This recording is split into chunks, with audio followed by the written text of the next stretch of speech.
I'm Joan Williams. I'm the host of Coastal Dressage. Today we're going to be working on seat lessons where we take the rider and the horse and we put them on a circle and the horse goes on a lunge line. The rider works with and without stirrups, with and without reins to develop their seat and their position using exercises. At the end of today's ride, we have a wonderful opportunity with a couple of international vaulters that will be here, and we will also get to work on their seat and position with a vaulting surcingle.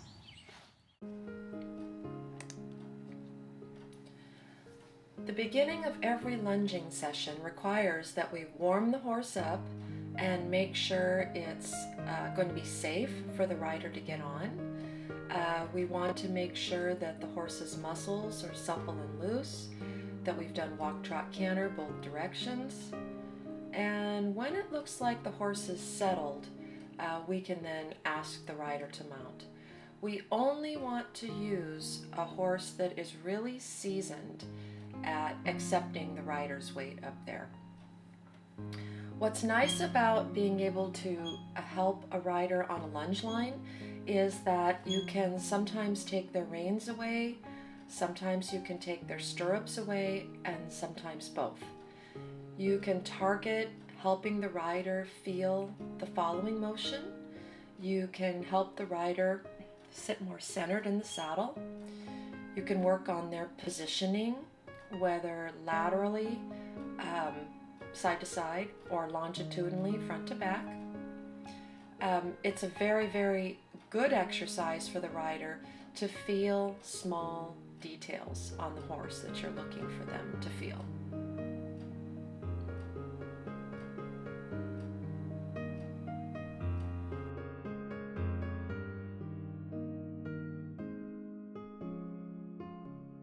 If the rider is able to stand motionless, they can feel if they're sitting centered in the saddle, front to back, left to right. Is there the right amount of space in front of your seat, behind your seat? Is there the right amount of space sitting left, sitting right? Keeping their hands in the proper position, aligning their upper body, aligning their lower leg.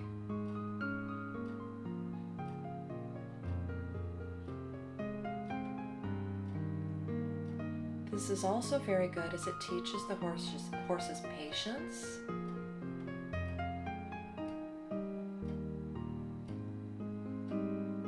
And then the rider can move in more harmony with the horse.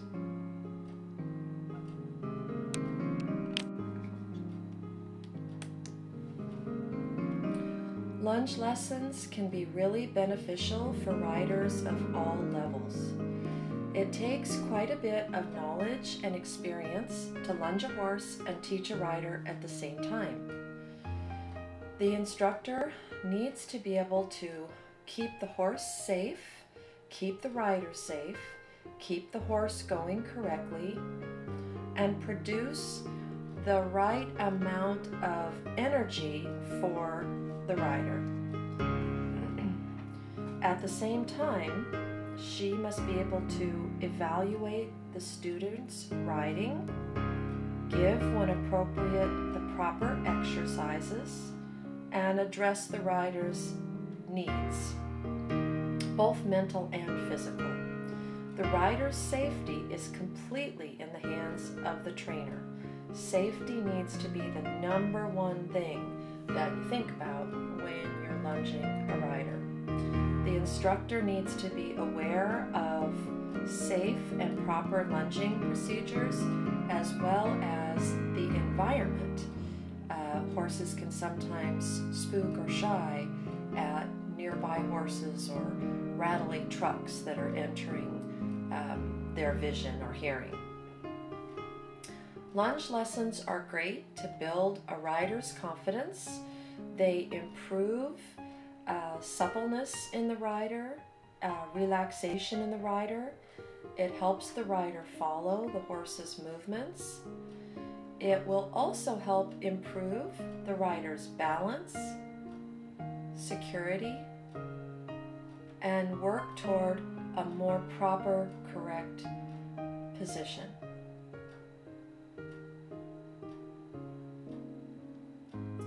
Lunging will also help develop a secure, supple, correct, independent seat.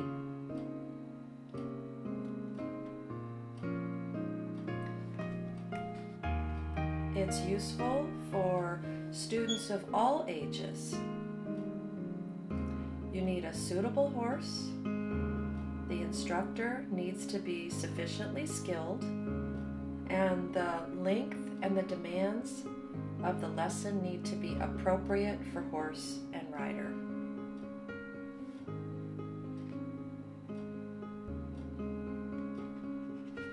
Lunging can be used for beginning, intermediate, and advanced riders.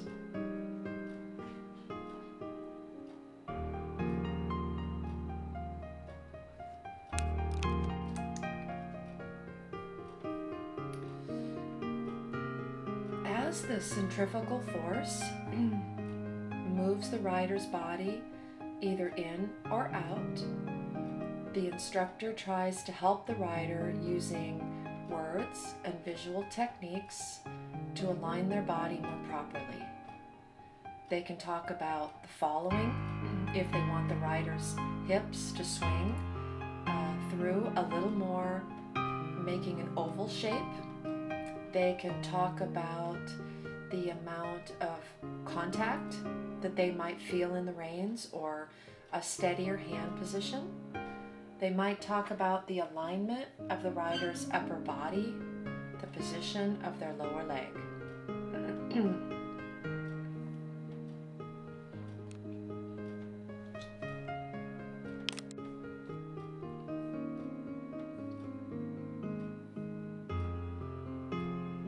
Having a rider learn to ride smooth transitions and keep their position without holding on is helpful.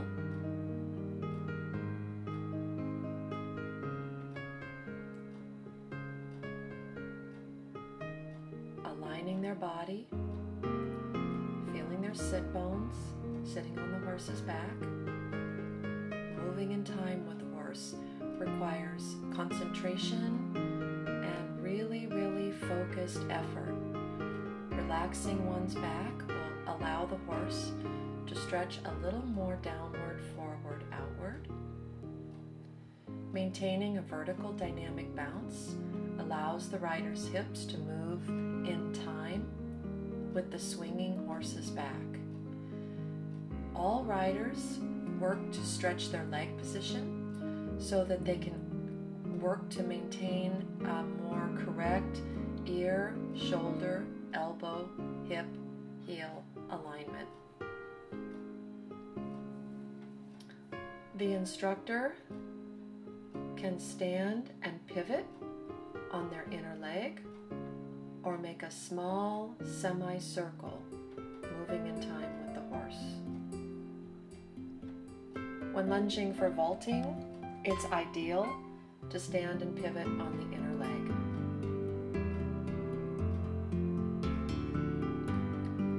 The trainer must always be aware of checking the rider, checking the horse, looking at the neighboring horses moving around the lunging horse, and the trainer also needs to be aware of correcting the horse if it gets too forward. The horse's environment, are there any trucks coming, are there deer coming, is somebody moving up right next to the arena with a stroller, because we really do need to try to keep the riders safe the entire time.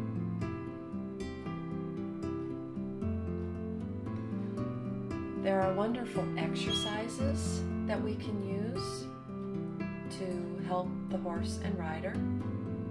Arm circles, keeping your upper body absolutely still and just rotating your arm in its socket. Trying to keep your seat bones correctly positioned on the horse and moving with the horse. Trying to keep the proper angles in your ear, shoulder, elbow, hip, heel position. arms straight up is a great way to feel, does the weight fall absolutely even between your inside sit bone and your outside sit bone. A rider can pick up the right knee and the left knee, left knee, ever so slightly to feel their sit bones come into contact with the horse's back. Riding with a vaulting surcingle is quite a bit different than riding in a saddle. There's great big handles to hold on, and I find it very freeing for all of my riders to learn to be lunged in a saddle and to learn to be lunged with the vaulting surcingle. I've actually had my riders even make some of the vaulting movements, and it's really helpful. It helps build their confidence and makes them feel more free and secure as a rider.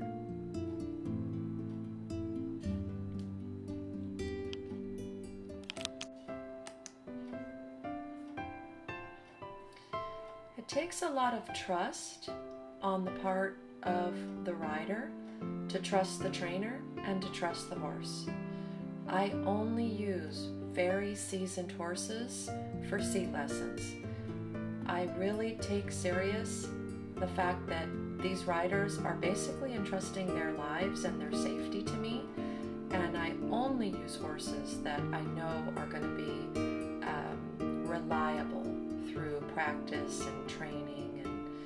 And many of the horses we use are also used for vaulting, or at some time in their life have been used as a vaulting horse. And it's a super way to ensure that if they can handle a kid standing up there and doing a cartwheel up there, chances are pretty good they're going to be able to go with the rider not holding on to reins and not having stirrups, and the rider can be more secure. When the rider gets tired, you need to make sure that you give them momentary walk breaks, reposition themselves, find the proper alignment and balance, and begin again. The speed that we ask the horse to go is appropriate for the level of rider. If we do a true working trot and a rider can't control that, it's not going to do any good to help have the rider bounce off the horse. And so you keep a little bit of a slower pace until the rider can find their balance and the proper mechanic to follow the motion of the horse. And as they get stronger and stronger, you can then increase the speed or increase the tempo until you have a correct working trot with the rider able to sit it smoothly and comfortably.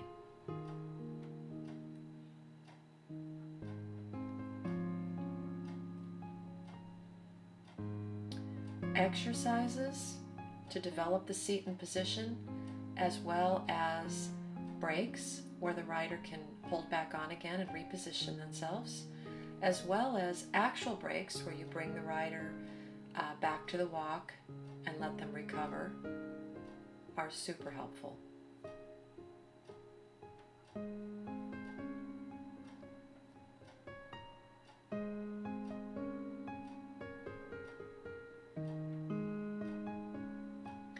Lunge lessons are a really fun way for a rider, without thinking about controlling the horse, allow them to develop their own seat, position, harmony, following mechanic, the exercises that will help them get better in time with their horse, while the lunger, the instructor, can be thinking about the horse's balance, carriage, obedience, bend, alignment, speed,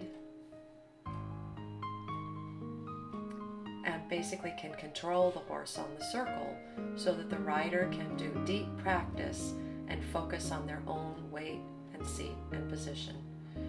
I like the exercise where the rider learns to stay vertical over their horse as you do transitions from trot to canter and canter to trot. The nature of the forces on our body as a horse goes from trot to canter and canter to trot, the rider has a tendency to do in down transitions falling forward with their upper body, and in up transitions to fall back with the momentum of the horse carrying them forward. As we do these transitions, we can talk to the rider about keeping their position absolutely vertical, but still softly following, still in harmony. We can increase the stability of the rider's seat, weight, leg and thigh position, lower leg position, heels down, toes up. One of the best parts of riding is learning to be firm with parts of our body, tone in our core, shoulders back, eyes up, heels down, and supple in our joints. Hips moving, our ankles need to move supply on our stirrups. There's even a little bit of movement in our knee, movement in our back as we learn to swing and move with the horse. As the rider does these exercises, some of the exercises point out places in the rider's position that the alignment could be better, that the swing or the following could be better. A very, very useful tool.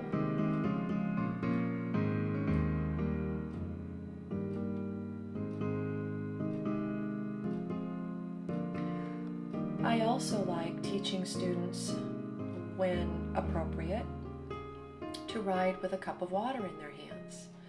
Learning to ride with a cup of water, which I'm not using in today's exercise, riding with a cup of water teaches a rider how to follow, and if you move your arm too much or not enough, the water splashes.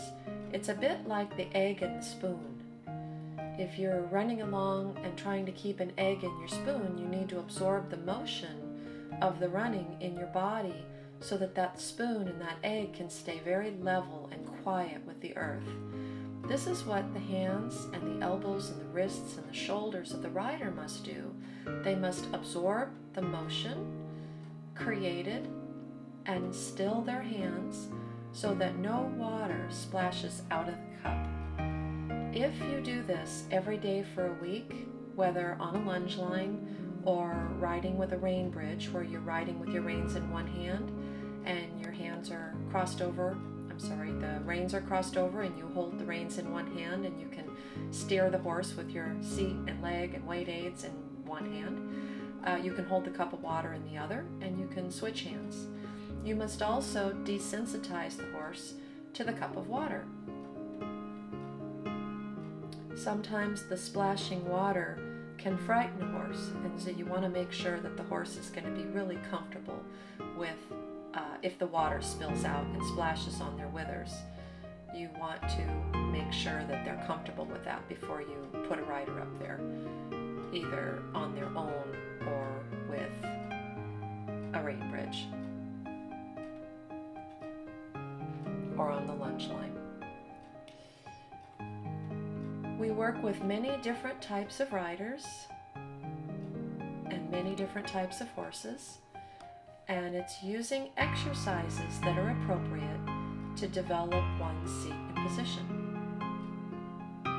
Some riders you can ask to ride without their reins and keep their stirrups. Other riders you might ask to drop their stirrups and keep their reins, and other riders still you might ask to ride with no reins and no stirrups. When the rider gets tired, you want to make sure you give them plenty of walk breaks and then begin again. Sometimes looking over a rider's shoulder will rotate their upper body to the outside and push their inside seat bone forward. Eventually, we want what's called a spiral seat, where the inside seat bone is in advance, the outside seat bone is a little back, the inner leg is at the girth, the outer leg is behind the girth, and that the rider sits centered. Equal weight on their right sit bone and their left sit bone, 50-50. Not collapsing any part of their body to the inside or the outside. And the nature of the circle actually really does try to make the rider collapse either to the inside or the outside. And so helping the rider feel where centered is and beginning again is a very useful tool.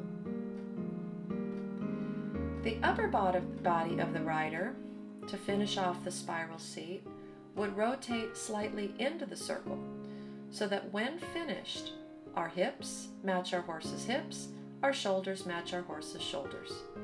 If a rider can't keep their pelvis correctly positioned, inside seat bone forward, outside seat bone back, a really useful exercise is to help the frontal plane of the rider turn out so that they can gain that inside seat bone forward, outside seat bone back, hips still swinging softly and following the motion all the way through. And again, the centrifugal force. The rider has to consistently be thinking about repositioning their weight to the inside. Otherwise, what will typically happen is the hips of the rider will slide to the outside, the upper body of the rider will go to the inside.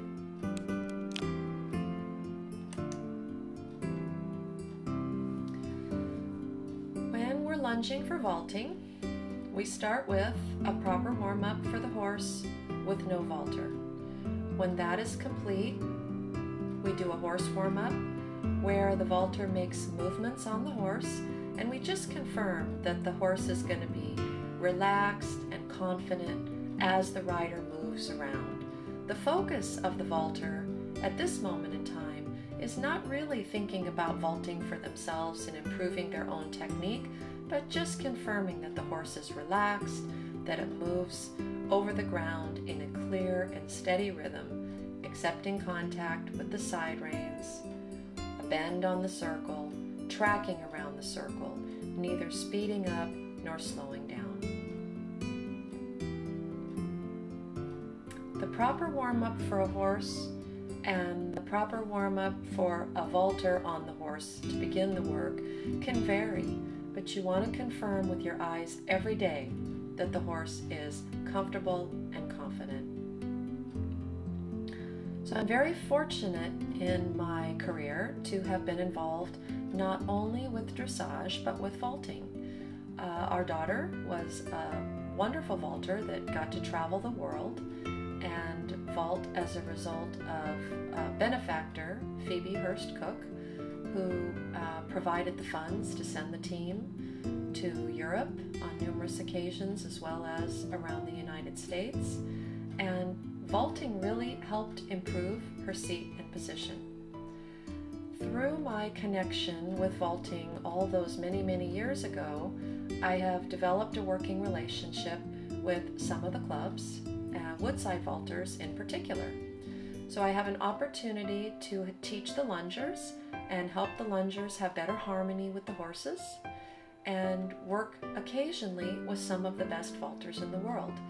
It's something that I really enjoy because I miss it. It was our life for many, many years when our daughter was vaulting to travel around the world, and you would meet the same people, and there's just a lot of camaraderie and teamwork and just working together to help the children progress and help the children compete. And because it's such an international sport, you develop close contact with vaulters all over the world.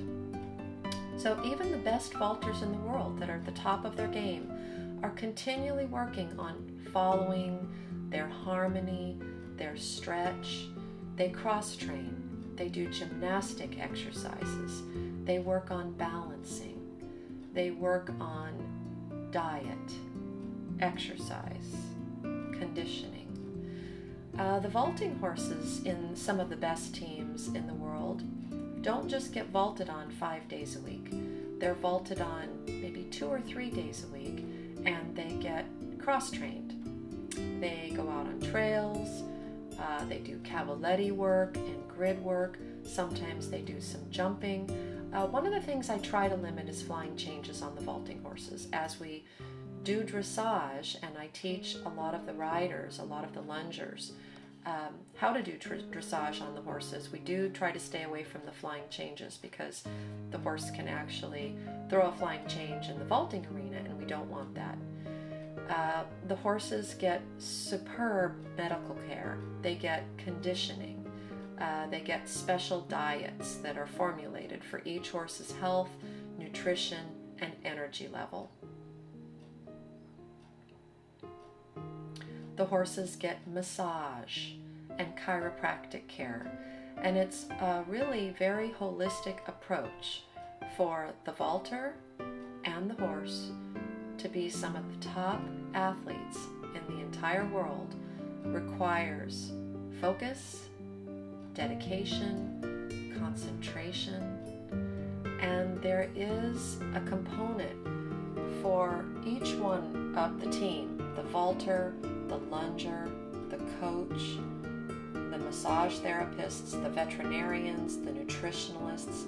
It's about creating an environment where both the horse, the lunger, the vaulter, they all work as a team. And it's improving the horse's confidence, safety, performance, as well as the safety and the performance of the vaulter. In the teamwork, there's a real humility for the three as they work as or four, including the coach, as a cohesive unit, where the coach can say, this doesn't look quite right, I need the balance to be better, and the lunger, the trainer, can work to improve the horse's balance. The vaulter might say, I need more lift in the canter. I'd like there to be more jump, and the lunger can help assist that through the work that they do in dressage, bending the horse, the conditioning of the horse.